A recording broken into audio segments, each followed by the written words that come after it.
3 seconds was all Karen McCarthy needed to decide that Natalie Cole didn't belong in the first-class lounge. The luxurious suit and confident, dignified demeanor meant nothing to Karen. All she saw was the color of Natalie's skin. "Security," Karen hissed, narrowing her eyes with the familiar suspicion. What Karen couldn't see was the empire Natalie had built from scratch, the billions of dollars in her hands, and the steely resolve honed over a lifetime of fighting against prejudice. As the security guard escorted Natalie out, the other passengers averted their gazes, except for young intern Jamal Barnes, who immediately recognized the renowned tech CEO. Natalie's face revealed no emotion as she calmly made a single phone call. "Activate Protocol Raven. Initiate full surveillance mode." With those few quiet words, the fate of Regalis Airways was sealed. Karen thought she had just removed an undeserving passenger, but instead, she had ignited a battle with a woman who had spent her entire life preparing for this moment. A moment when injustice would face unstoppable power, sharp strategy, and unyielding justice. That morning at Washington National Airport, the sunlight glistened off a sleek black Bentley that had just arrived at the domestic terminal. The car door opened smoothly, and Natalie Cole stepped out, immediately drawing the gaze of every person around her. Natalie Cole, the powerful CEO of Cole Dynamics, was not only famous for her wealth and influence, but also for her commanding, dignified presence that earned the respect of many. She adjusted the button on her elegant Armani jacket, walking with grace and purpose. Despite her seemingly natural, gentle demeanor, her eyes held an incredible sharpness and strength. "Miss Cole, would you like me to take your luggage?" James, the personal driver, asked as he bowed his head. "No need, James. I only have carry-on today," Natalie replied with a gentle smile. "Go ahead and take the day off. I'll call you when I get to San Francisco." "Thank you, Miss Cole," James said politely, bowing his head before leaving. As she entered the main terminal, Natalie could feel something all too familiar, the skeptical and judgmental looks all around. As a successful black woman in a world filled with prejudice, Natalie had long known that every time she stepped into a high-end space, she had to brace herself for these doubtful stares. After quickly passing through security, Natalie calmly walked toward the first-class lounge of Regalis Airways. The woman at the counter, Karen McCarthy, was deep in conversation with a colleague when she suddenly stopped, looked up at Natalie, and scrutinized her with clear suspicion. "Good morning," Natalie said calmly, handing over her boarding pass and platinum membership card. "I have a flight to San Francisco at 11:30. Karen slowly took the documents, her gaze filled with doubt and wariness. "Are you sure you're in the right place?" Karen asked, her tone dripping with sarcasm, her eyes scanning Natalie from head to toe. "I'm sure," Natalie replied calmly, her voice steady but firm. Karen glanced at her colleague, lowering her voice just enough for Natalie to hear. "Probably a ticket someone else bought for her. Can someone like her really be flying first class?"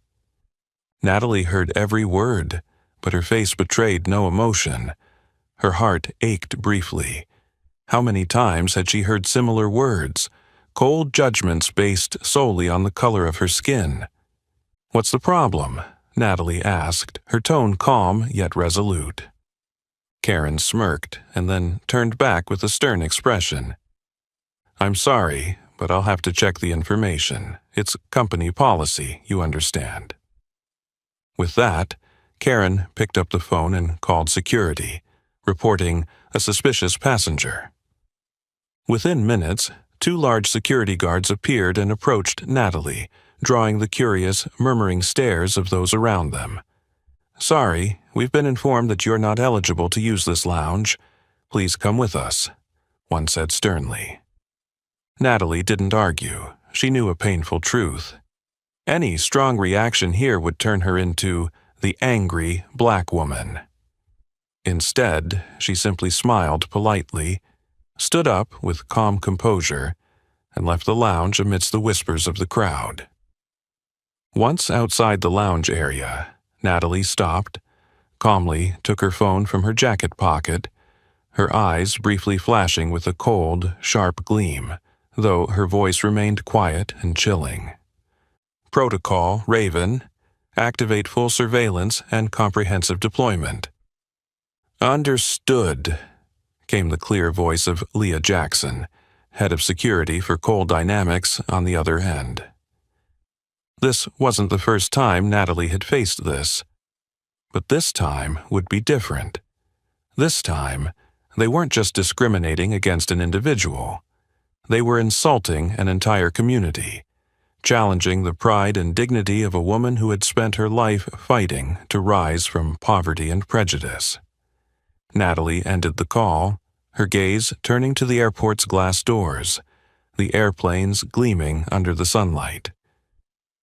Regalis Airways had chosen the wrong target. Natalie didn't like conflict, but she wouldn't hesitate to fight when cornered. This time, she would show Regalis Airways the true power of the woman they dared to underestimate. The war had only just begun. The plane lifted off the runway, and Natalie leaned her head back against the seat, gently closing her eyes. Everything that had just happened was still deeply imprinted in her mind, so clear that each word, each suspicious glance seemed to surround her, awakening memories from a time she had always tried to bury deep within her heart. In an instant, before Natalie, there was no longer the luxurious airplane cabin or the discrimination of people like Karen McCarthy. Instead, she seemed to be back in a small, cold house deep within the impoverished slums of Chicago's outskirts, where she had spent her lonely, unfortunate childhood. She could clearly recall that fateful day, when she was just 6 years old, when 2 police officers appeared at the door, their faces cold and stern. Little Natalie stood behind her aunt, confused, quietly listening as they told her that her parents had died in a car accident. Natalie was too young to fully understand the magnitude of the loss, but enough to know that from that day on, her life would never be the same. From that moment on, Natalie's life became a long string of days spent bouncing between different foster homes. Some were kind, but most were cold, where she often became the target of mockery, bullying, and discrimination just because of her skin color and her circumstances. The harsh words she overheard then were just like Karen's tone this morning. People like her will never get anywhere. She'll never escape this slum. But even in those darkest moments, Natalie found a way out: mathematics and programming. An old math book she found in the school library, a second-hand computer gifted by a sympathetic middle school teacher. These became Natalie's lifeline, pulling her away from the grim reality. Every night, while everyone else slept, young Natalie sat under the pale yellow light, hunched over her old computer, writing lines of code or poring over pages of complicated math books far beyond her age. Those numbers and symbols weren't just equations to Natalie. They were hope for a different life. She realized that if she could solve those complex problems, she could decode the harsh world around her. But not everyone saw that effort. Natalie still remembered her classmate Jessica from middle school, the daughter of a wealthy family who always looked down on and mocked her for years. Why bother trying, Natalie? People like you will always be on the outside. Math isn't for people like you. Back then, Natalie stayed silent. She understood the power of silence. It wasn't surrender, it was focus. It was that focus that quietly allowed her to rise, leaving behind those who ridiculed and belittled her. At 17, Natalie's efforts were finally rewarded when she received a full scholarship to the Massachusetts Institute of Technology, MIT. That was the day she cried tears of joy for the first time in her life. The dream of an orphaned girl from a slum filled with injustice had now opened a new door. Natalie knew exactly what she had to do: use her intellect to create change, not just for herself, but for others who suffered the same injustices she once did. Those memories now appeared as clear as if they had happened just yesterday. Natalie opened her eyes and looked out the airplane window. The clear blue sky stretched out before her, a testament to how far she had come. Yet, despite her incredible success, the past and the ghosts of injustice still followed her, never fully letting go. The only difference now was that she was no longer the powerless little girl of the past. The Natalie Cole of today had enough power, strength, and intellect to stand against people like Karen McCarthy and the prejudices that still linger in society. In front of her, the phone screen lit up with a message from Leah. Protocol Raven has been deployed. The first documents on Regulus Airways are quite telling. Awaiting your next instructions. Natalie gently set the phone down, a slight smile crossing her face, confident yet filled with determination. The ghosts of the past no longer frightened her. Instead, they reminded her that this fight wasn't personal. It was a battle for all those who had suffered the same injustices she had. Now, Natalie not only wanted to change her own life, but also to change an entire unjust system that still persistently existed in society. And for this fight, she was ready. The sound of the plane touching down gently pulled Natalie from her thoughts.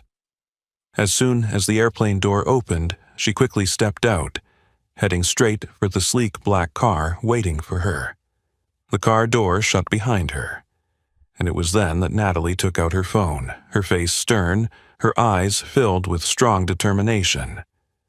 She dialed a familiar number. After a short ring, Leah Jackson's decisive voice came through on the other end.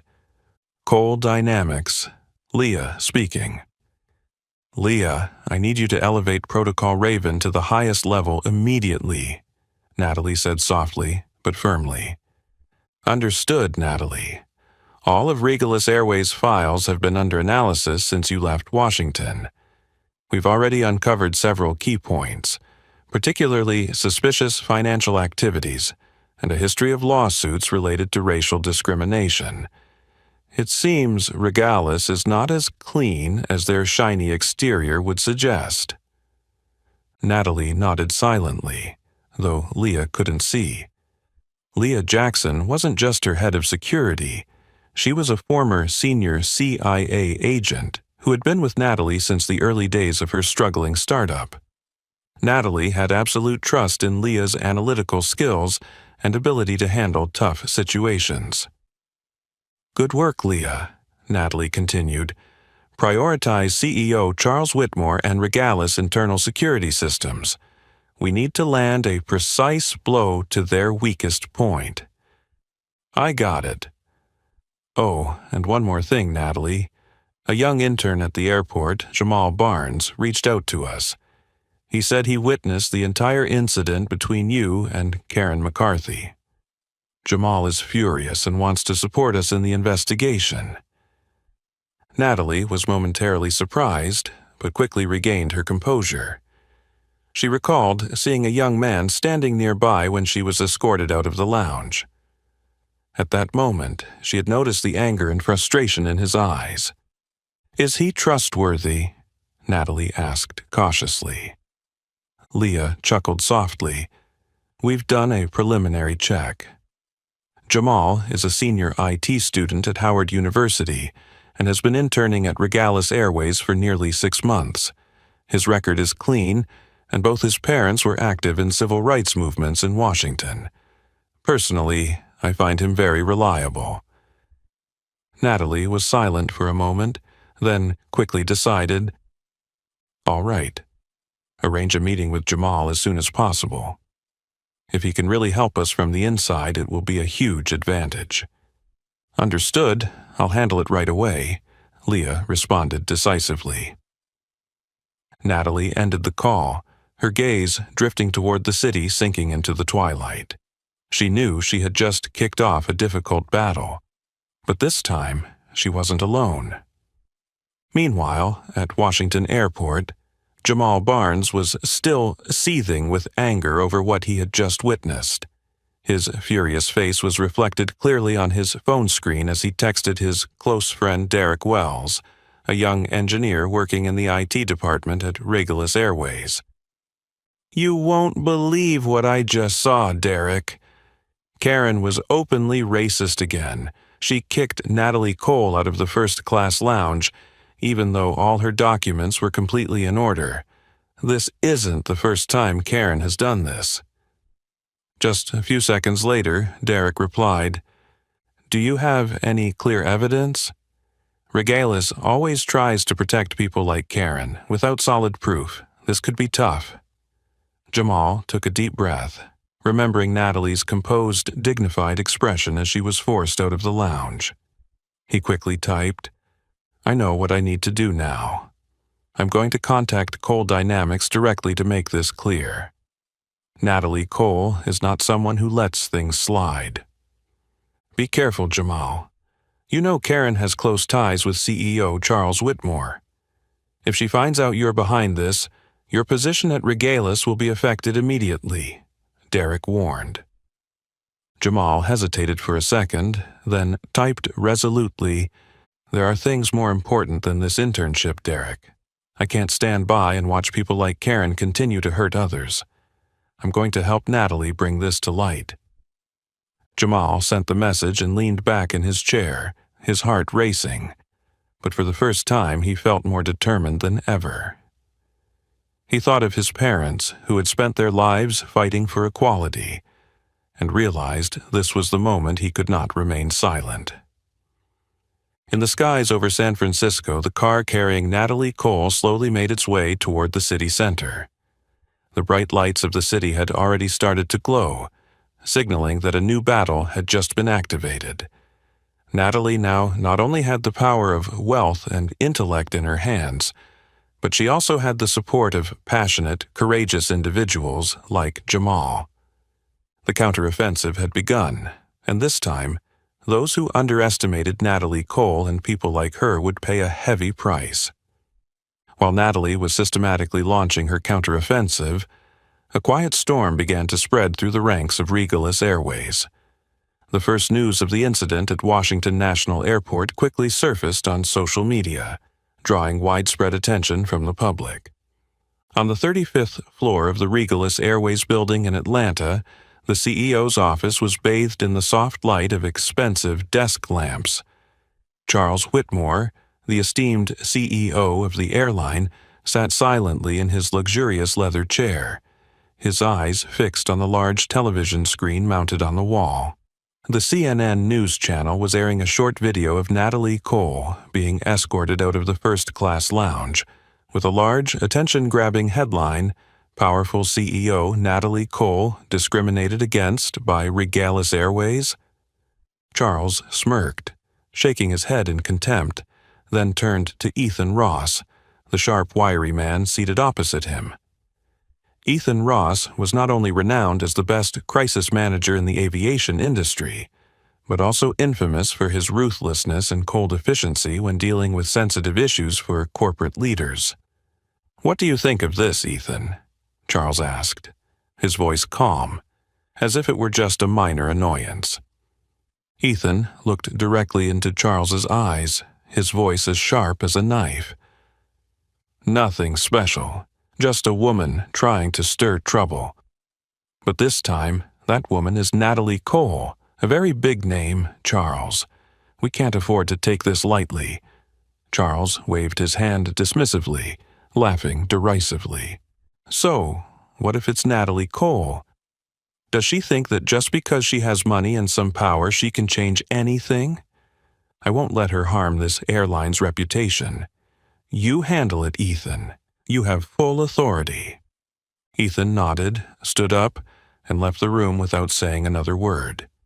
He knew very well that when Charles Whitmore delegated a task, failure was not an option, no matter the methods required. The next morning, Ethan called an emergency meeting in the conference room on the 30th floor. As soon as Ethan walked into the room, The air grew thick with tension.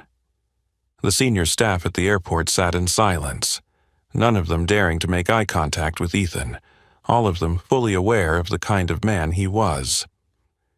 "Does anyone want to explain to me what happened with Natalie Cole?" Ethan asked, his tone devoid of any emotion. The room fell into silence for a few seconds, until Karen McCarthy reluctantly spoke, her voice trembling. "She didn't seem like a first-class passenger. I was just following the procedure." Ethan looked at Karen with an icy cold gaze, which silenced her immediately. "You've just brought us face to face with a major media crisis.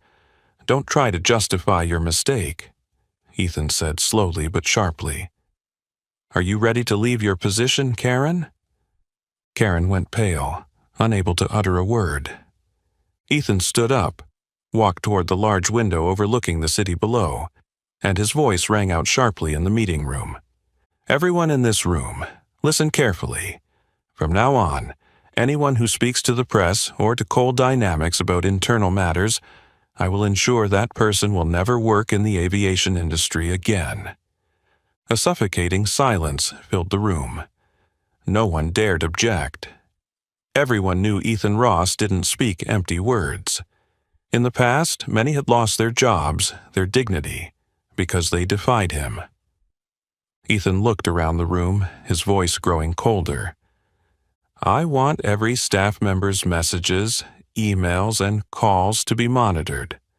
Find anyone who seems to be supporting Natalie Cole, even the smallest people like interns or tech staff. And I need you all to pay particular attention to one name, Jamal Barnes. According to internal sources, he seems very involved in this matter. I want to know exactly how he's connected." As the meeting concluded, the staff left the room in heavy silence. Karen lingered, approaching Ethan with a trembling voice. "Ethan, please help me. I was just doing what the company implicitly encouraged. I don't deserve to lose everything over this." Ethan looked at Karen coldly, a faint smirk appearing on his lips. "Karen, you're the one who created this problem, so you should understand that you're the best solution to get Regalis through this. A scapegoat is sometimes necessary. Be prepared." Karen froze, her face pale with fear, as Ethan walked past her without saying another word. On the top floor, Charles Whitmore was still leisurely enjoying a glass of expensive whiskey, completely unaware that the storm he had just triggered would not be as easy to control as he thought. Beneath the sparkling lights of Regalis Airways, the undercurrent of rebellion had quietly begun to rise. Charles and Ethan had misjudged their opponent. Natalie Cole was no ordinary woman. This battle, they would soon realize, would come with a heavy price for their arrogance and contempt for others. While Charles Whitmore sat comfortably in his luxurious office, confident that everything would soon blow over, on the other side of the country, Leah Jackson and Natalie Cole's task force had quietly infiltrated the Regalis Airways data system, step by step uncovering horrific secrets that Charles had never imagined would come to light. For an entire week, Leah's operations room at Cole Dynamics remained lit up through the night. Dozens of computer screens continuously displayed data, charts, and a slew of complex financial records. Leah stood in the center of the room, intensely focused on the information before her, her expression growing more serious by the minute. "Leah, you need to see this right now." A young staff member rushed over, handing Leah a printed file. Leah quickly skimmed through the first few lines, her eyes growing colder. Fake maintenance records on the entire Boeing 737 fleet for 6 consecutive years. Leah frowned, muttering loud enough for the entire room to hear. "They've been disregarding the safety of thousands of passengers every day just to save a few $1,000,000 a year." "That's not all," the assistant continued. We've also discovered internal emails clearly proving that Regulus Airways has been systematically avoiding hiring people of color for senior management positions for almost a decade. These candidates were even deliberately rated lower in interviews to ensure they could never reach important roles. Leah sighed and placed the file down on the desk, her face turning grim. We're dealing with a company that is not only unethical, but flagrantly breaking the law. At that moment, Leah's phone rang, displaying Natalie Cole's name. Leah picked up immediately. "Natalie, we've uncovered some serious issues.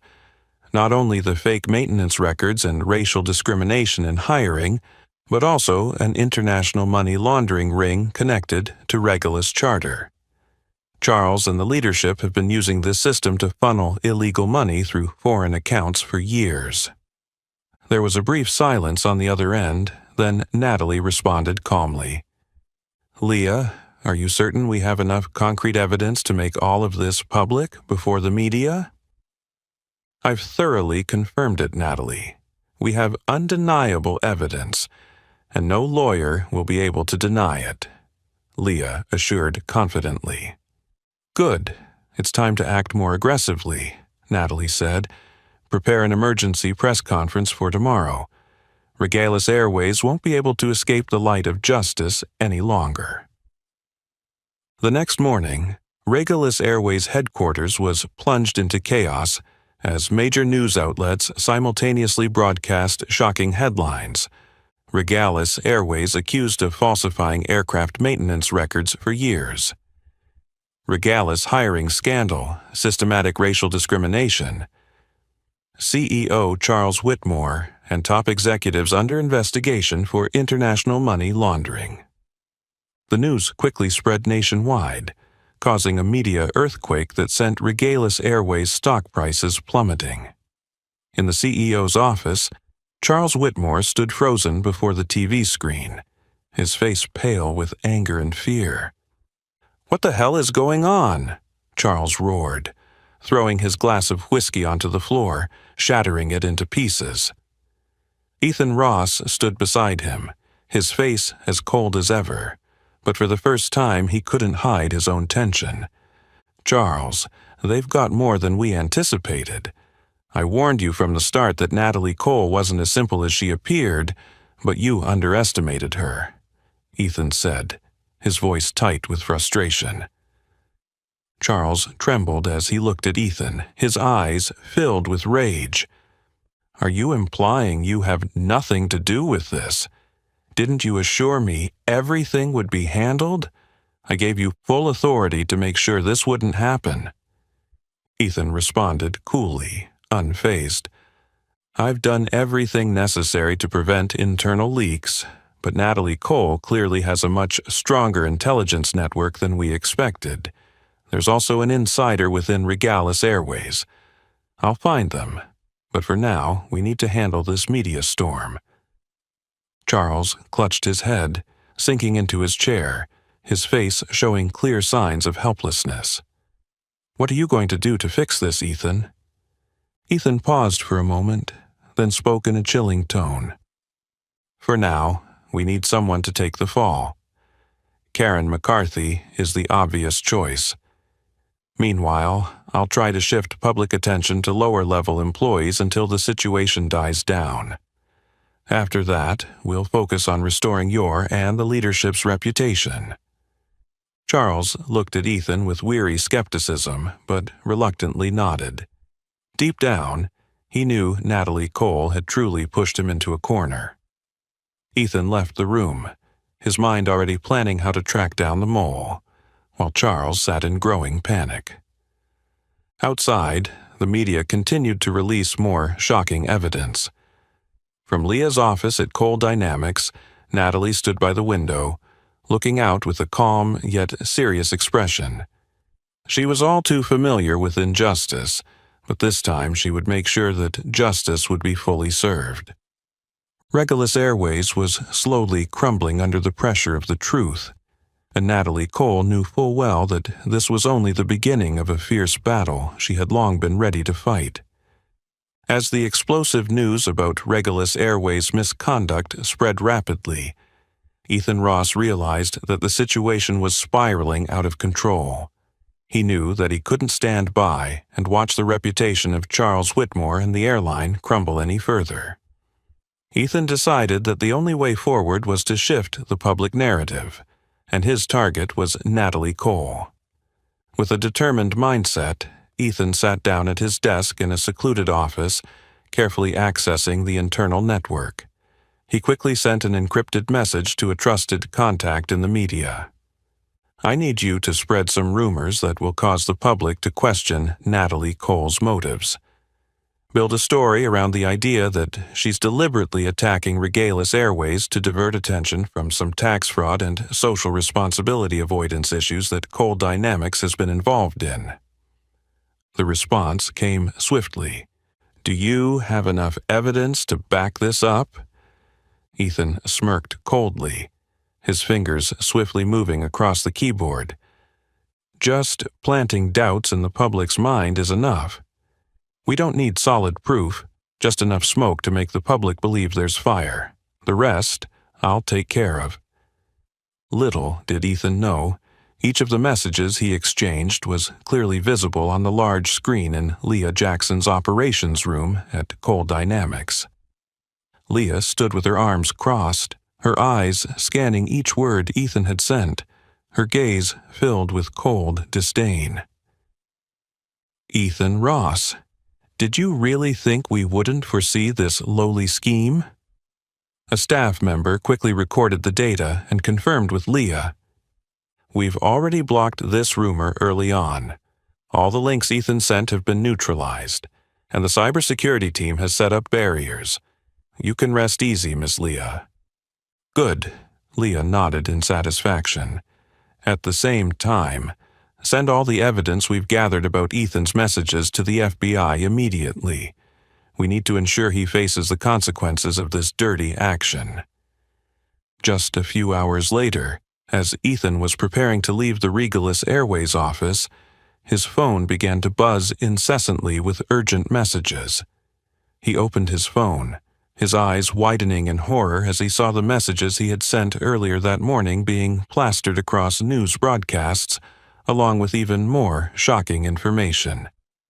"FBI launches investigation into Ethan Ross and Regulus Airways for plot to spread false information to smear CEO Natalie Cole."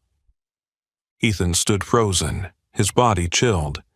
Before he could gather his thoughts, his desk phone rang violently. Reluctantly, he picked it up, his voice trembling. "Who is this?" The cold voice on the other end replied firmly, "Agent William Harper, FBI.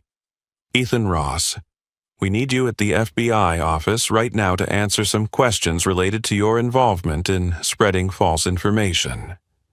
Ethan stood motionless for a few seconds, his usual confidence completely evaporating. He tried to steady himself, but the rising fear in his chest was undeniable. I need to speak to my lawyer before I cooperate with you," Ethan weakly protested. "Of course." Agent Harper's voice remained resolute. "But I suggest you don't delay too long. This time, Ethan, the evidence is not on your side." Hanging up, Ethan felt a cold chill in his limbs, knowing deep down that everything was over. His once perfect plan had turned into a double-edged sword, now turning back to strike him. Meanwhile, in the luxurious office of Charles Whitmore, the situation was no better. Charles's face turned pale as he slammed his hand on the desk after hearing that Ethan was under FBI investigation. "How could Ethan be so careless?"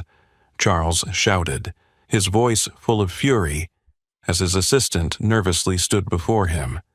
"Sir, from what we know, Cole Dynamics has known about Ethan's plan from the start. It seems they've been monitoring our every move," the assistant responded cautiously. Charles growled in rage. "Natalie Cole? Is she trying to force me into a corner? I can't let this happen." The assistant hesitated and stepped forward. speaking softly but with concern. "Sir, the FBI has already begun their investigation. Perhaps we should consider another solution. Fighting this only makes things worse."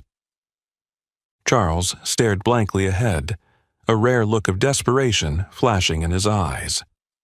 Finally, he spoke in a dry, weak voice, much softer than before. "Call my lawyer immediately and prepare to notify the board of directors. We need to do something to save the company." On the other side of the country, in Cole Dynamics' office, Leah and Natalie stood side by side, looking out over the city bathed in the fiery glow of the setting sun. "We're on the right track this time, Leah. But the battle isn't over," Natalie said softly, yet with immense power. Leah nodded, her face more determined than ever. "Regalis Airways will pay for what they've done, Natalie. Justice is finally closing in." Natalie smiled faintly, her eyes gazing into the vast horizon outside the window. She knew that this fight would continue, but for the first time in a long time, she could clearly feel the victory in her grasp. The most intense confrontation had begun, but this time, justice and truth stood firmly on Natalie Cole's side. As the news of Ethan Ross being investigated by the FBI still rippled through the media, a new scandal emerged, this time centered around Karen McCarthy. Security footage from the airport, released by Leah Jackson's team, quickly went viral. Millions of viewers were exposed to Karen's blatant and systematic racist behavior during her time at Regalis Airways. In the most prominent video, Karen repeatedly refused to check the documents of a black family, despite them having valid first-class tickets. She loudly criticized and made disparaging remarks, openly showing her prejudice. "I know people like you. You think having a little bit of money entitles you to first class. I'm not letting anyone exploit this airline." As this video was widely broadcast, public outrage exploded. Small protests appeared outside Regalis Airways headquarters, and a flood of calls and complaints inundated the airline system, forcing the leadership to call an emergency meeting. The boardroom was thick with tension. Charles Whitmore sat in silence, his face pale from stress, while the other board members argued heatedly. "Karen McCarthy must be held accountable. She's made us a target of worldwide condemnation," one board member shouted. "But she's just an employee. How can we put all the blame on Karen alone? We need to handle this more carefully." Another board member tried to stay calm. Charles raised his hand for silence. He spoke slowly, his words sounding reluctant, as though he had made a painful decision. "There's no other option. Karen McCarthy must be fired immediately and publicly. We need to show the public that Regalis Airways will not tolerate racism." That very afternoon, Karen was urgently called to the airport management office. She walked into the room with her usual arrogant demeanor but quickly realized something was different. "Karen, based on clear evidence from the security cameras and multiple passenger complaints, we are forced to inform you that you will be terminated immediately," the HR director declared coldly. Karen's face turned white as a sheet, her anger flaring as she slammed her hands down on the table. "You can't do this to me. Everything I did was in line with the company's unwritten policies. You've always encouraged this behavior, and now you're making me the scapegoat?" The HR director remained unfazed, responding calmly. "This decision is final, Karen. We've already faced enough consequences for your actions." Leaving the office with eyes red from anger, Karen immediately called her personal lawyer and declared her intent to sue Regalis Airways. Within days, her lawsuit went public, sparking a highly charged and scandalous legal battle. Surrounded by a throng of reporters, Karen defiantly spoke out. "I am just a victim of a deeply racist system at Regalis Airways. It's the senior leadership, including CEO Charles Whitmore, who have tacitly supported my actions for years." The media war quickly shifted direction as the public began to question. Was Karen just an individual acting on her own, or was she simply carrying out the company's unspoken policies that Regalis Airways had never officially acknowledged? This high-profile lawsuit dealt yet another crushing blow to Regalis Airways' already tarnished reputation. Charles Whitmore fell deeper into despair as each day passed. More of the airline's dark secrets were being exposed. Meanwhile, at Cole Dynamics, Leah Jackson and Natalie Cole stood before the large screen, watching Karen's lawsuit unfold. Leah spoke thoughtfully. "Karen is digging her own grave, but at the same time, she's dragging Regalis Airways down with her." Natalie nodded gently, her eyes distant, yet her voice firm. "This is just the first step. Karen may be a small pawn, but she'll help us reveal the entire rotten system inside Regalis. I want it all to come to light." Leah smiled, feeling a slight sense of relief for the first time in many days of tension. "This fight won't be easy, Natalie, but I think this time we really do have victory in our grasp." Outside the window, the last rays of the day's sunlight began to fade into the horizon, signaling that night was approaching. But for Natalie, this night no longer represented despair or injustice. It was the moment just before the dawn, the time when the light of justice would shine through, exposing all the crimes that had been hidden for too long. As Karen McCarthy's lawsuit continued to stir public outrage, Natalie Cole decided this was the perfect time to deliver a decisive blow to Regalis Airways. From her expansive office, Natalie stared at the large screen ahead, displaying a series of undeniable pieces of evidence exposing Regalis's severe wrongdoing. From fake aircraft maintenance contracts, racially discriminatory hiring emails, to suspicious money transfers through multiple foreign accounts. Beside her, Leah Jackson maintained her usual calm demeanor, her voice steady and resolute. "All the evidence is ready, Natalie. The press and major media outlets are just waiting for your green light to publish it all at once." Natalie took a deep breath, looking directly at Leah and giving a slight nod. "Proceed, Leah. It's time for the world to see what Regalis Airways truly is." Just hours later, the entire media landscape in the U.S. simultaneously released a barrage of articles and reports with sharp evidence, exposing the terrifying truth behind the glittering facade of Regalis Airways. CNN led the charge with a bombshell headline, "Shockwave. Regalis Airways linked to corruption scandal, racial discrimination, and international money laundering." Next, NBC and the New York Times followed up with in-depth investigative reports, complete with call recordings, secret emails, and internal documents that clearly showed CEO Charles Whitmore and the leadership condoning a deliberately unjust system. Within just a few hours, the media crisis exploded so violently that even the financial markets reacted.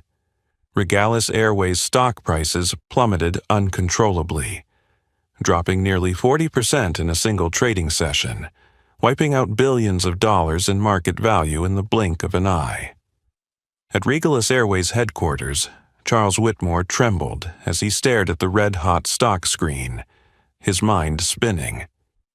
His assistant rushed in, panic evident in their voice. "Mr. Whitmore, major shareholders are calling constantly, demanding an explanation. There are even signs that the FBI will begin a full investigation into the leadership." Charles froze, sweat dripping from his forehead, the air around him feeling suffocating. For the first time in his life, the man who had dismissed every risk now realized he had completely lost. "Prepare my private jet immediately," Charles suddenly said, his voice shaky with panic. "I need to leave the U.S. before the FBI gets here." The assistant hesitated, shaking their head. "Sir, I'm afraid that's impossible. The FBI has just issued an exit ban on you and the entire senior leadership." The words hit Charles like a thunderbolt, and his face turned ashen. He stood up abruptly, stumbling as he searched for his phone, trying to contact his lawyers and political allies, but everyone he called refused to help, one by one, turning their backs on him as the media storm raged on. At the same time, in Cole Dynamics' office, Natalie closely monitored each development on the large screen before her. She didn't take any joy in the collapse of a major company, but she knew this was the price Regalis Airways had to pay for the series of mistakes and injustices they had caused over the years. "Natalie, the shareholders of Regalis Airways are trying to contact us directly." Leah walked into the room to report. "It seems they want to negotiate an emergency solution to avoid total bankruptcy." Natalie looked at Leah thoughtfully before answering gently, "Arrange a meeting as soon as possible. But this time, they need to understand that we're not just seeking a simple business deal. What I want is a complete change in their management and corporate culture. If they don't commit to that, we won't back down."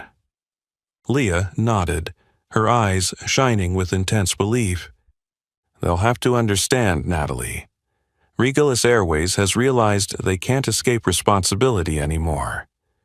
Charles Whitmore has already been cornered by you." Natalie stood up and walked over to the window, looking down at the streets below. The sunset cast bright orange and red streaks across the sky, reflecting on the distant skyscraper. She spoke softly, her voice calm but determined. "All that I'm doing isn't because I hate them, Leah. I'm doing this for those who've suffered injustice for too long, for those who've been forgotten and neglected by the indifference of big corporations. Today is the day that people like us stand up and say the world must change." Outside, the city lights began to twinkle one by one, and Natalie knew that this was the most pivotal moment in the battle she had chosen. There was no doubt left. The media war today would be the turning point that would permanently alter the fate of Regalis Airways, and it would also serve as a powerful affirmation of the strength of truth and justice. As Natalie Cole continued to reveal the truth, Regalis Airways CEO Charles Whitmore grew increasingly desperate. He knew time was running out, the evidence was mounting, and the FBI's tightening grip was imminent. Charles needed someone to take the fall entirely, and he quickly chose his target. Victor Grant, the airport security chief, a former decorated Air Force officer known for his integrity.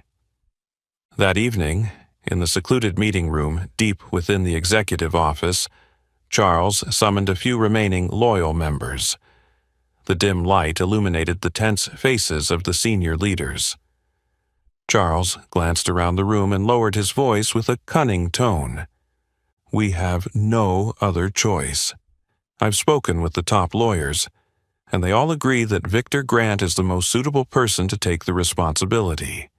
He was the head of airport security, and all the safety issues and fake maintenance records fall under his jurisdiction. If we can make it clear that all of this was orchestrated by him, we'll have time to turn the situation around."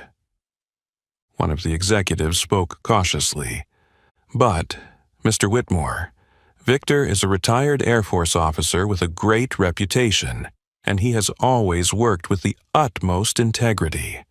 I fear this won't be as easy as you think." Charles slammed his hand down on the table in anger. Exactly because of his high reputation, the public will easily believe that he's behind everything. Think about it. We need a clear face to blame, and Victor Grant is the perfect name. This is my order." No one dared to speak further. The room was thick with a heavy silence, and everyone understood they were walking down a path with no way out. Just one day later, Victor Grant was shocked to receive an official notification from Regalis Airways management that he had been immediately suspended, and was under investigation for serious violations related to safety and maintenance. Stunned by the unfounded accusations, Victor quickly sought to meet with Charles to clarify. But when he entered Charles's office, the cold gaze and disdainful tone of Charles shattered any hope left in him. "Sorry, Victor, but you understand this is the only way to protect the company. Think of it as a necessary sacrifice." Victor looked at Charles, his eyes filled with a deep sense of anger and disappointment for the first time. "I served this country for over 20 years, always placing integrity and honor above all else. Do you really think I'll easily accept being a scapegoat for your and your greedy leadership's mistakes?" Charles smiled arrogantly. "You have no choice, Victor. If you oppose us, we'll ensure you lose everything. You'll have no reputation left. I suggest you stay silent to preserve what little honor you have left." Victor stood in silence for a long while, meeting Charles' gaze with contempt. Then he turned and quickly left the office, his eyes blazing with fury.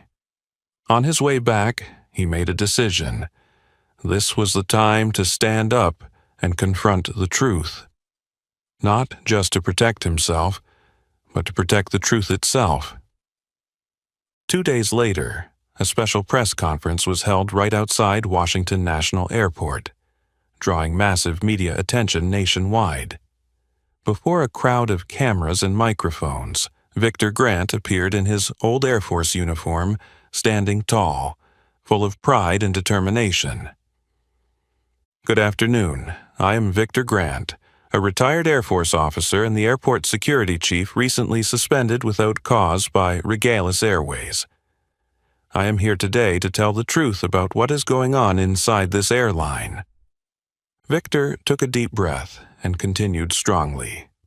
"CEO Charles Whitmore and the senior leadership of Regalis Airways have deliberately placed all the blame on me.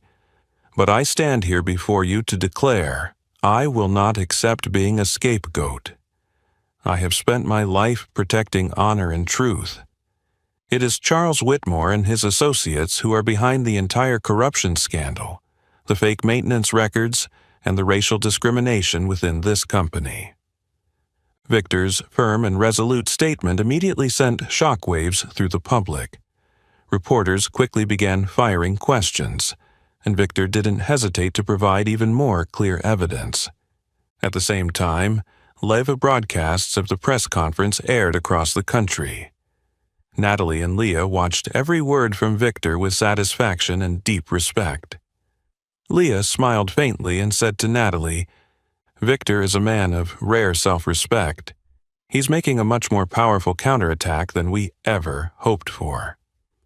Natalie nodded, her eyes shining with belief. Victor's courage will be the final blow to the heart of Regalis Airways and Charles Whitmore. They picked the wrong person to challenge. Meanwhile, in Regalis Airways' CEO office, Charles Whitmore watched the TV screen in panic. All his plans had turned to dust. His hands shook as he collapsed completely under Victor Grant's powerful accusations. The battle that seemed easy had now become the worst nightmare of Charles's life.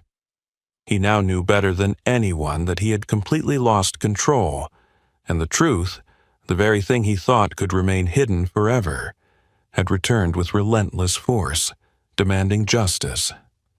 After Victor Grant's powerful accusations before the media, the atmosphere at Regalis Airways headquarters became tenser than ever. Charles Whitmore had nowhere left to run, but he still clung to a faint hope, believing that the powerful connections and vast wealth he had concealed for years would be enough to save him from this spiraling disaster. But Charles was wrong.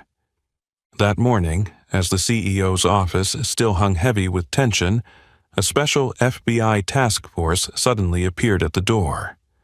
The sound of swift footsteps, stern faces, and jackets, clearly marked with the word FBI, froze every employee at Regalis in their tracks, unable to believe what they were witnessing. FBI Special Agent William Harper quickly entered Charles' office, flinging the door open without warning. Charles Whitmore sprang out of his chair, his face drained of color, trembling as he spoke. "What? What is this? You can't barge in here like this." Special Agent Harper coldly pulled a search warrant from his jacket pocket. "Charles Whitmore, this is a search and seizure warrant for your arrest on charges of money laundering, financial fraud, and obstruction of justice. You are to come with us immediately." Charles' face went pale, and he staggered back, desperately looking for help. But no one dared to speak up in his defense anymore. Every loyal associate turned away, avoiding his gaze as if they had never known him. In just minutes, the image of Charles Whitmore, once considered a titan of the airline industry, being escorted out of his office in handcuffs, spread like wildfire on social media and live news channels. The public was stunned as they witnessed the former powerful CEO, head bowed in defeat, stepping into the black FBI car, the flashbulbs of hundreds of reporters lighting up the scene. Meanwhile, at Cole Dynamics headquarters, Natalie Cole and Leah Jackson closely monitored every development. Natalie took a deep breath, her expression calm but unwavering. "It's time, Leah. We need to deliver the final blow to make sure Charles and the entire leadership of Regalis Airways have no chance of recovery." Leah nodded, understanding. "I'm fully prepared. All the evidence on the money laundering transactions, the contact emails, and the most damning proof of Charles Whitmore and his associates hiding illegal financial flows is ready. Once you give the order, we'll release everything to the media immediately." Natalie didn't hesitate, speaking firmly. "Do it now, Leah. This is the moment when justice must speak loud and clear." Less than an hour later, the entire nation was shaken once again as all the evidence of Charles Whitmore and Regalis Airways' international money laundering schemes was publicly revealed. Special news reports flooded television, newspapers, and social media. Shock in America, Charles Whitmore exposed in billion-dollar international money laundering network. Regalis Airways crumbles as money laundering and fraud files are uncovered. Every detail of the illegal transactions, suspicious money transfers through foreign accounts, and especially the direct involvement of Charles and his senior leadership were exposed clearly to the public. Confidential documents with Regalis Airways seals, Charles Whitmore's personal signature, and the names of his loyal associates appeared in full, landing a final blow to the company's reputation. In the FBI interrogation room, Charles Whitmore sat motionless, his eyes fixed on the files Special Agent Harper had just placed before him. He felt his entire world collapsing around him. "We have enough evidence to put you away for decades, Charles," Special Agent Harper said coldly. "But if you cooperate and tell us who else is involved, the court may consider reducing your sentence." Charles looked up, his eyes filled with desperation, his lips trembling as he weakly protested. "It's all a misunderstanding. I didn't know anything. You can't do this." Harper merely smiled gently, his voice unwavering.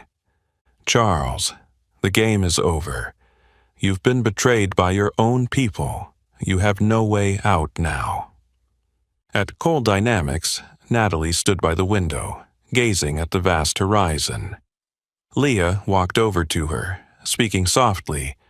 "Charles Whitmore has completely fallen, Natalie. Regalis Airways won't recover from this shock."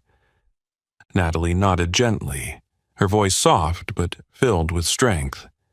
"This fight was never about me, Leah. I just want the business world to understand that no one can forever ignore justice and truth. The innocent people who've suffered injustice must have their honor restored." The evening light slowly faded toward the horizon, but for the first time in a long time, Natalie felt the warmth of a new dawn approaching. Justice had arrived, The truth was protected, and now she knew that the hardest battle of her life had reached its glorious end. After Victor Grant's powerful accusations before the media, the atmosphere at Regalis Airways headquarters became more tense than ever. Charles Whitmore had nowhere left to hide, but he still clung to a final hope, believing that the powerful connections and enormous sums of money he had carefully concealed for years would be enough to save him from this whirlwind. But Charles was wrong. That morning, as the CEO's office still hung in the heavy air of uncertainty, an FBI task force suddenly appeared at the door. The sound of hurried footsteps, stern faces, and jackets clearly marked with the word FBI left all Regalis staff in stunned silence, unable to believe what they were witnessing. Special Agent William Harper quickly entered Charles' office, flinging the door open without warning. Charles Whitmore jumped up from his chair, his face drained of color, trembling as he spoke. "What? What is this? You can't just barge in here like this." Special Agent Harper coldly pulled a search warrant from his jacket pocket. "Charles Whitmore, this is a search and seizure warrant for your arrest on charges of money laundering, financial fraud, and obstruction of justice. You are to come with us immediately." Charles' face went pale, and he staggered back, desperately searching for help. But no one dared to speak up for him anymore. Every loyal associate turned away, avoiding his gaze as though they had never known him. In just minutes, the image of Charles Whitmore, once considered a titan of the airline industry, being escorted out of his office in handcuffs, spread like wildfire on social media and live news channels.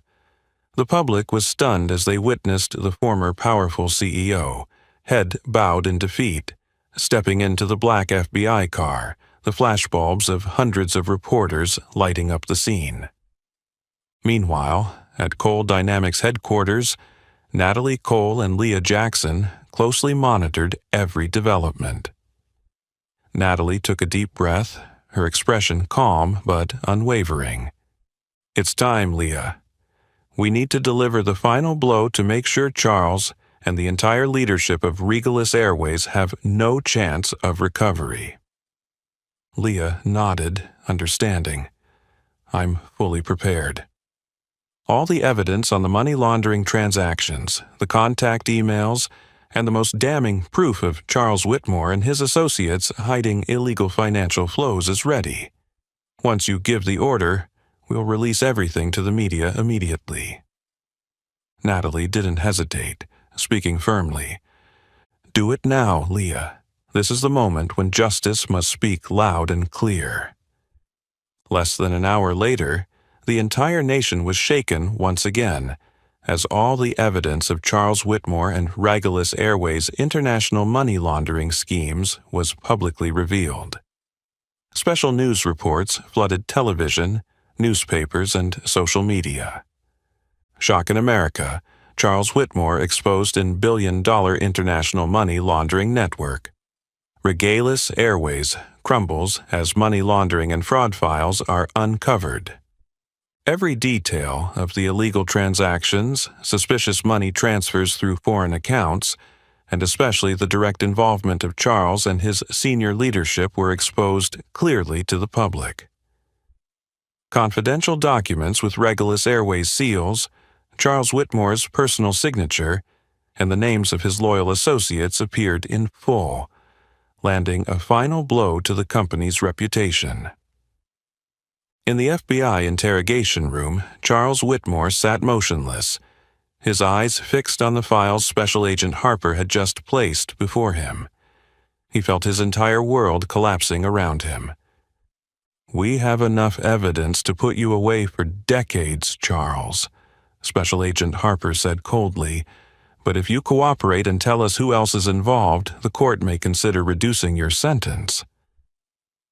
Charles looked up, his eyes filled with desperation, his lips trembling as he weakly protested. "It's all a misunderstanding.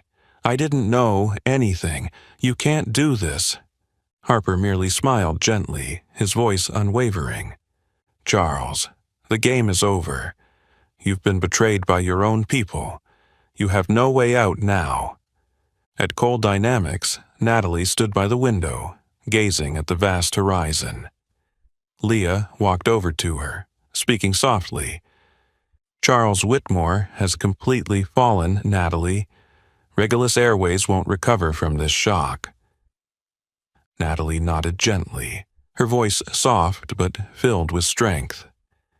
"This fight was never about me, Leah.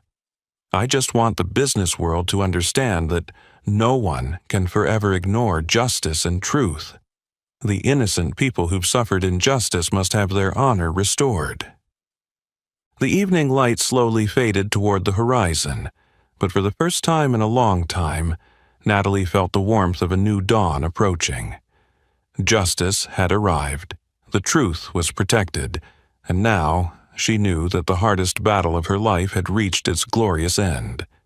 Meanwhile, in the FBI office, Charles Whitmore sat alone, his eyes blank as he watched TV coverage of Regulus Airways being taken over by Natalie Cole. He trembled as he realized that the power empire he had once built with greed and injustice had completely collapsed. The most painful part for Charles was seeing the company he had once dominated now in the hands of the very woman he had once belittled and tried to humiliate. But Charles understood that he had no other choice but to accept this bitter defeat.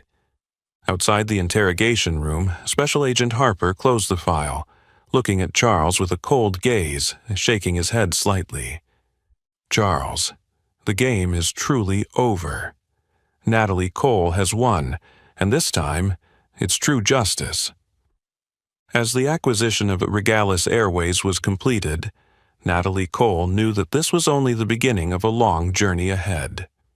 On a radiant spring morning, she stood before the newly renamed headquarters, a powerful symbol of the complete transformation she sought to bring.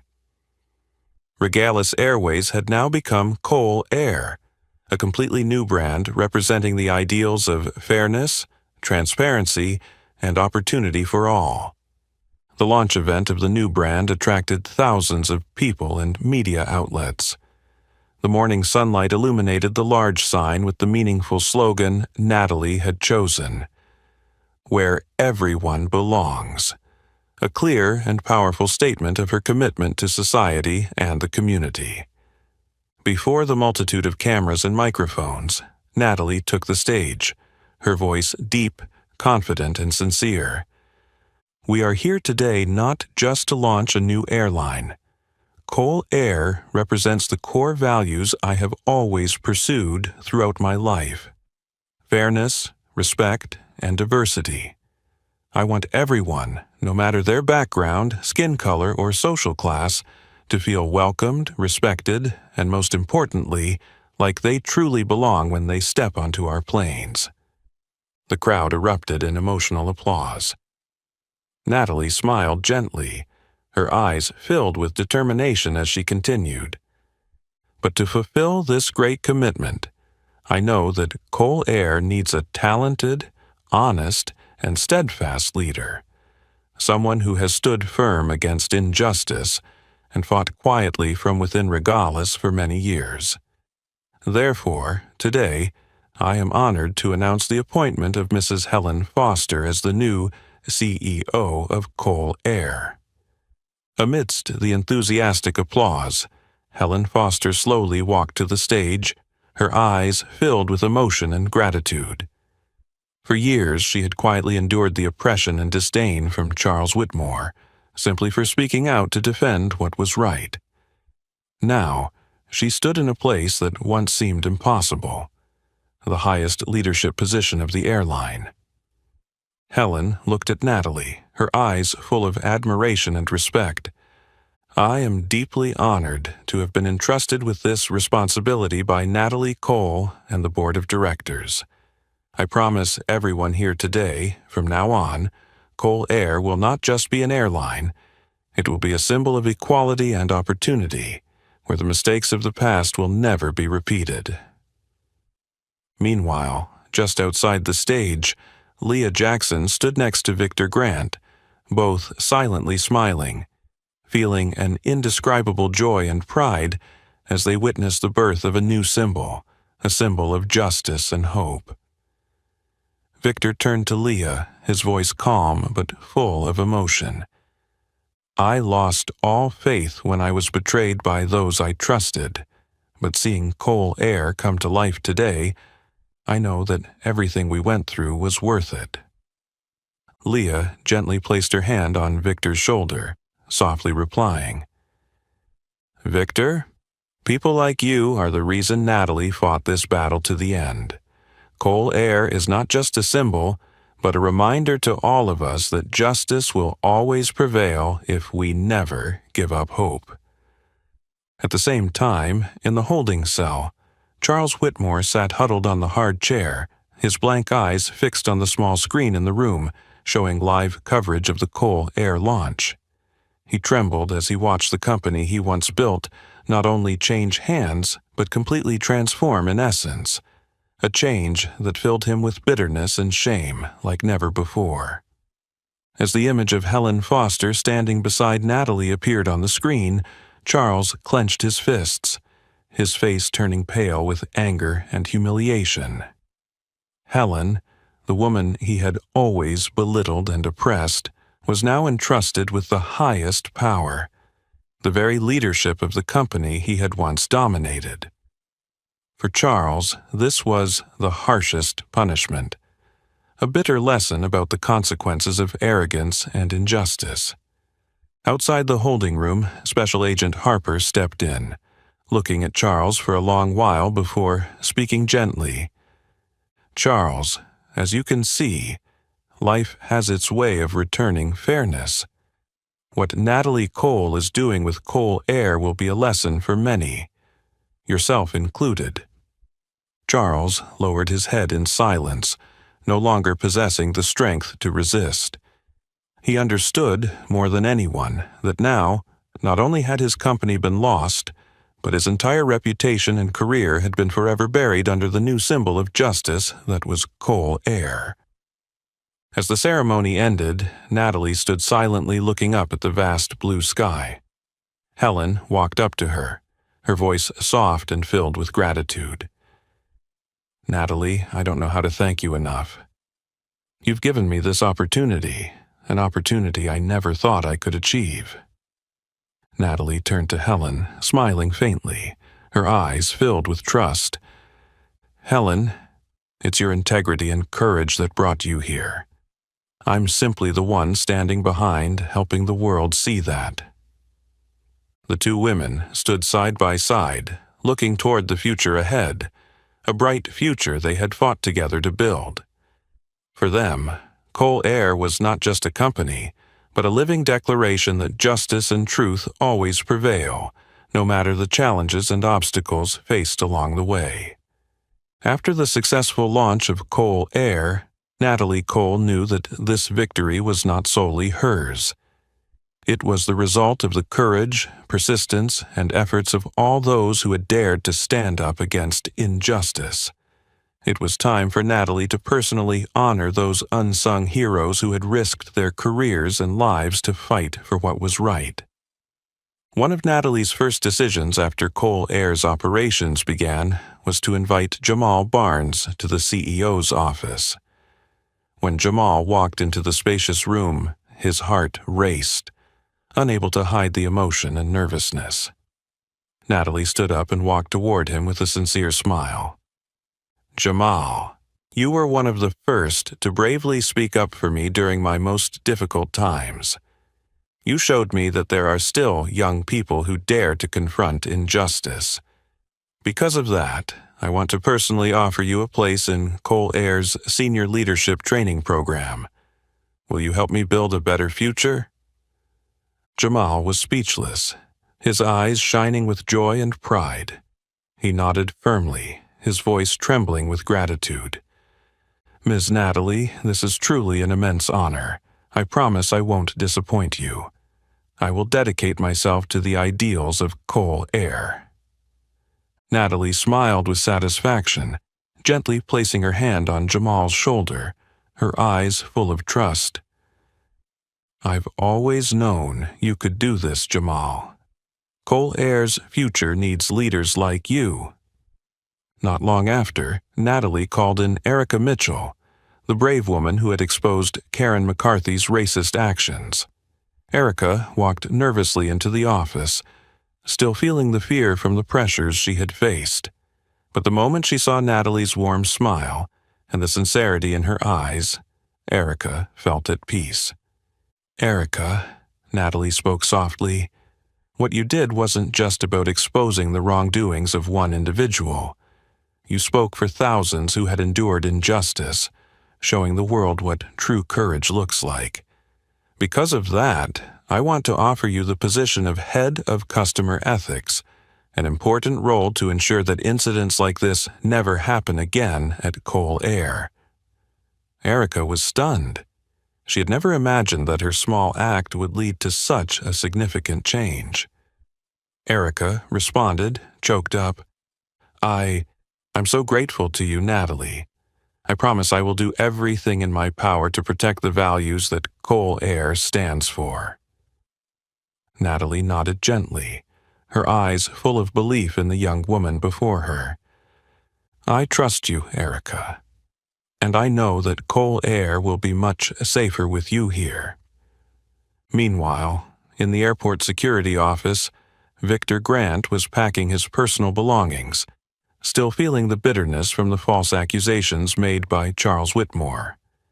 But at that moment, the office door suddenly opened, and Natalie Cole walked in with Leah Jackson, holding an official appointment letter. Victor stood up in surprise, and Natalie approached him, her voice sincere and full of respect. Victor, I know what you've gone through hasn't been easy.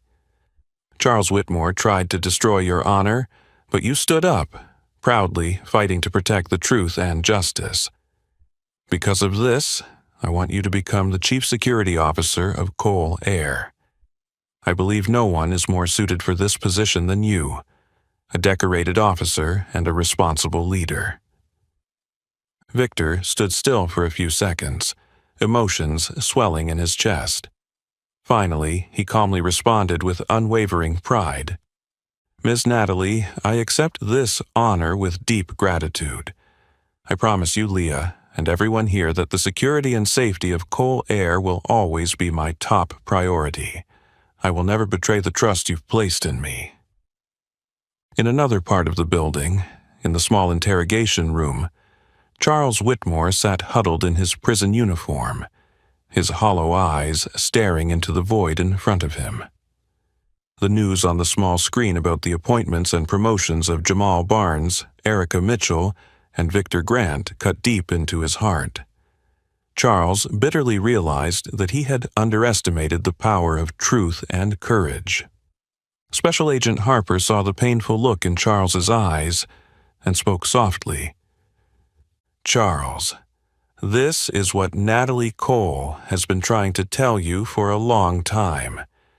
Justice doesn't lie in the hands of the powerful, but in the hearts of those who dare to protect it. Charles said nothing, lowering his head in silence. He understood more than anyone that the price to pay for arrogance and greed was the loss of everything: status, power, and honor.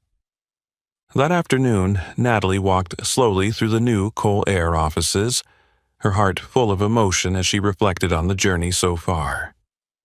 Leah walked up to her, gently speaking. Natalie, the decisions made today will help Cole Air become a true symbol of justice. You've given the most deserving people a chance. Natalie turned to Leah, smiling faintly. No, Leah. It's they who gave me the opportunity to do what's right. I'm simply the one who knows how to appreciate and repay that courage. In the distance, the evening sun set gently, but for the first time in many long years of struggle, Natalie knew that the light of justice had truly illuminated the path ahead. After the heroic acts of people like Jamal Barnes, Erica Mitchell, and Victor Grant were finally recognized, those who had once used their power to cause suffering were forced to face the rightful consequences. This is the inevitable law of life, where justice always finds its way back to those who have deliberately ignored it. In the federal courtroom, Charles Whitmore sat quietly, his tired eyes staring blankly at the empty space in front of him. Today's trial was no longer the intense legal battle he had once hoped for, but merely the final sentencing of a life that had lost everything. The judge's stern voice echoed through the courtroom. Given the clear evidence of financial fraud, money laundering, and obstruction of justice, the court sentences Charles Whitmore to 15 years in federal prison. However, considering that the defendant has cooperated in providing full disclosure of his crimes and those involved, the sentence will be reduced to 7 years. The gavel struck, and Charles lowered his head to accept the bitter fate he had set in motion himself. As the police escorted him out of the courtroom, Charles glanced at the crowd, but he saw no familiar faces, no allies, no one to lean on. He realized that he had lost everything because of his greed and arrogance. At the same time, in another smaller courtroom, Karen McCarthy stood trembling before the final verdict in her lawsuit against Regalis Airways. Her last hope for a legal victory was shattered completely when the judge clearly declared, "The court finds that Mrs. Karen McCarthy engaged in severe racist actions while employed at Regalis Airways. The claims against the company are baseless. Her lawsuit is dismissed entirely." Karen felt as though someone had struck her pride. Her face went pale with disappointment and shame. As she left the courthouse, a flurry of cameras and reporters immediately surrounded her, the flashing lights like a curse that would haunt her for the rest of her life. From now on, Karen knew her life would only be marked by disgrace and ruin. Returning to a brighter light, in the poor neighborhood of Chicago, where Natalie had grown up amidst poverty and injustice, today was filled with joy and hope like never before. Natalie stood before her old school, surrounded by hundreds of students, parents, and teachers. The sky seemed clearer today as she made the most important announcement of her life before her hometown community. "Today, I return not only to revisit the memories of my childhood, but also to share with you a brighter future. I am proud to announce the establishment of the Coal Dynamics Foundation, with a grant of $50 million, dedicated to education and technological development, with a special focus on children from disadvantaged backgrounds right here." Natalie's announcement caused the entire neighborhood to erupt in applause and cheers. The faces of children lit up with joy, and the eyes of parents and teachers were filled with emotion, making Natalie feel deeply the true value of everything she had fought for. "I want all of you to understand," Natalie continued emotionally, her voice filled with sincerity. "None of you should ever suffer injustice just because you were born into difficult circumstances. I was once a poor child from Chicago, and now I stand here not because I'm any more special than anyone else, but because I dared to believe in the power of knowledge and courage. Remember, each one of you can do the same." In the distance, Leah Jackson stood next to Helen Foster, Erica Mitchell, and Victor Grant, all silently smiling with pride as they watched Natalie. Victor quietly said to Leah, "We've truly created a miracle, Leah. Justice isn't just about punishment, it's about healing and hope." Leah nodded, her eyes glistening with emotion. "Yes, Victor." Natalie turned her own suffering into the strength to change the fate of thousands. She is living proof that justice truly exists. Meanwhile, in the small jail cell, Charles Whitmore sat silently, his empty eyes staring into the vastness before him, thinking about all the wrong decisions that had led him here. When he saw Natalie Cole announce the charity fund on TV for the first time in his life, Charles felt a deep sense of regret creeping into his mind. He whispered bitterly, "Maybe if I had stopped earlier, maybe—" But now it was too late for regret. Charles knew that time in prison would be his only opportunity to face himself, and perhaps that was the only way to atone for the unforgivable mistakes he had made. That evening, Natalie sat alone on the rooftop, gazing at the twinkling lights of Chicago below. Her heart was full of emotion as she reflected on the journey she had taken, a long and challenging journey, but one that had brought her back to herself and her roots. She looked up at the vast sky, a faint smile crossing her face. Mom and Dad, I've finally done it. I didn't let injustice win. From today, no child will have to grow up in the darkness of despair again. And as the first star sparkled in the sky, Natalie knew that she had fulfilled the greatest mission of her life, bringing justice, faith, and real hope to everyone. In the end, Natalie Cole's dramatic journey was not just a story of revenge or personal victory, but a powerful affirmation of justice, courage, and the strength of belief. Natalie proved that no matter who you are or where you come from, you can rise against injustice and change the world in your own way. And what about you? If you were faced with similar injustice, would you have the courage to stand up and fight? Share your thoughts in the comments below. And if this story truly moved you, don't forget to like, share this video, and subscribe to the channel to not miss out on more exciting stories ahead. Thank you for listening and for being with us.